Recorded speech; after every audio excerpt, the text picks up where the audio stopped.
ఈనాటి పశ్చిమ గోదావరి జిల్లా సమాచార లేఖలో తీర గ్రామంలో ఏఐ శిక్షణ కేంద్రం, నర్సాపురం నుంచి వందే భారత్ రైలు, గోదావరి క్రీడా పోటీలు, సంక్రాంతి సంబరాలు, రామ్జీ గ్రామ సభలు తదితర వార్తా సమాహారంతో కూడిన పశ్చిమ గోదావరి జిల్లా సమాచార లేఖను ఇప్పుడు విందాం. వ్యాఖ్యానం వెలుగుర్తి సుబ్బారావు, పశ్చిమ గోదావరి జిల్లా ఆకాశవాణి ప్రతినిధి. జీవనోపాధి మార్గాల్లో యువత, మహిళల సాధికారితకు కృత్రిమ మేధారిత నైపుణ్యాన్ని అందిపుచ్చుకోవాలని కేంద్ర ఆర్థిక శాఖ మంత్రి నిర్మలా సీతారామన్ చెప్పారు. నరసాపురం మండలం పెదమైన లంకలో డిజిటల్ భవనంలో సెయింట్ ఏఐ ఫ్యూచర్ స్కిల్ హబ్ను కేంద్ర మంత్రి ప్రారంభించారు.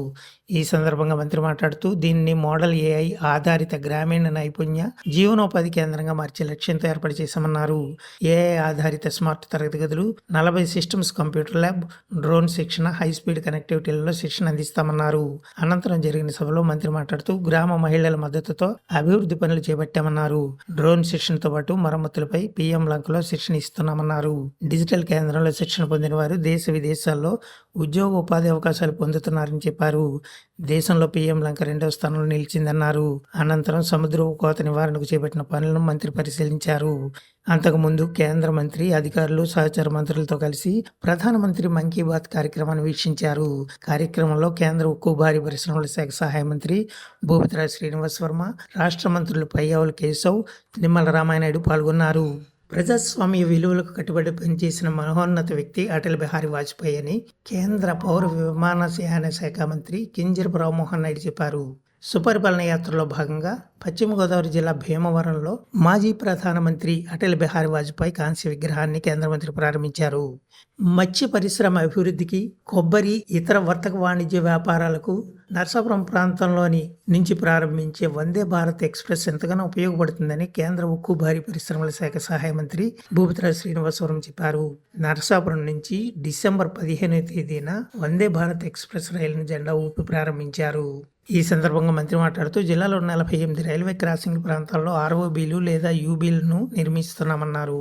పోలియో రహిత దేశంగా భారతదేశాన్ని కొనసాగించేందుకు కేంద్ర ప్రభుత్వం పల్స్ పోలియో కార్యక్రమం చేపట్టిందని భూపతిరాజు శ్రీనివాసవరం చెప్పారు. పల్స్ పోలియో కార్యక్రమం సందర్భంగా భీమవరంలో చిన్నారులకు పోలియో చుక్కలు వేసి కార్యక్రమాన్ని ప్రారంభించారు. ఈ సందర్భంగా మంత్రి మాట్లాడుతూ 2014లోనే పోలియో రహిత దేశంగా భారత్ను ప్రకటించడం జరిగిందని, అయితే పొరుగు దేశాల్లో పోలియో లక్షణాలు గుర్తించడంతో పల్స్ పోలియో కార్యక్రమం చేపట్టిందన్నారు. దేశ సంస్కృతి సంప్రదాయాలను ప్రతిబింబించే సంక్రాంతి సంబరాలను రాష్ట్ర శాసనసభ ఉపసభాపతి కనుమూరి రఘురామకృష్ణరాజు భీమవరంలో ప్రారంభించారు. ఈ సందర్భంగా రఘురామకృష్ణరాజు మాట్లాడుతూ భోగి పిడకలతో కూడిన భోగి మంటలు, పిండి వంటలు, సంప్రదాయ దుస్తులు కూడిన సంస్కృతి వారసత్వంగా వస్తోందన్నారు. రైతులకు భూ హక్కు కల్పించేందుకు రాజముద్రతో కూడిన పట్టాదారు పాస్ పుస్తకాలను ప్రభుత్వం అందజేస్తోందని రాష్ట్ర జలవనరుల శాఖ మంత్రి డాక్టర్ నిమ్మల రామానాయుడు చెప్పారు.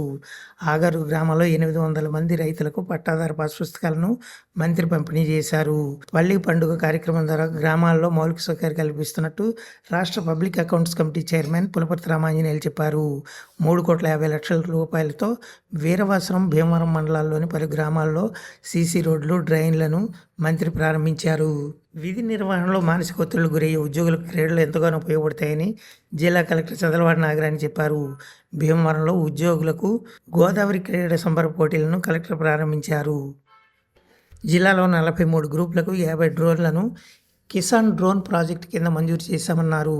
ఇప్పటి వరకు 48,458 ఎకరాల్లో పురుగు మందులను డ్రోన్ల ద్వారా స్ప్రే చేసినట్టు చెప్పారు. దీని ద్వారా 1,93,00,000 రూపాయలు ఆదాయం సమకూరిందన్నారు. Viksit Bharat guarantee for Rozgar and Ajeevika mission Gramin పథకం ద్వారా జిల్లాలో గ్రామ సభలు నిర్వహిస్తున్నామని నీటి యాజమాన్య సంస్థ పథక సంచాలకులు కె అప్పారావు చెప్పారు. 120 నుంచి 125 రోజుల ఉపాధి పనులను పెంచడం, గ్రామాల్లో చేపట్టవలసిన అభివృద్ధి పనులను చర్చించి నిర్ణయించడం జరుగుతుందన్నారు. ఇప్పటి వరకు మీరు పశ్చిమ గోదావరి జిల్లా సమాచార లేఖను విన్నారు. మరిన్ని వార్తా విశేషాలతో వచ్చే నెలలో తిరిగి కలుసుకుందాం. నమస్కారం.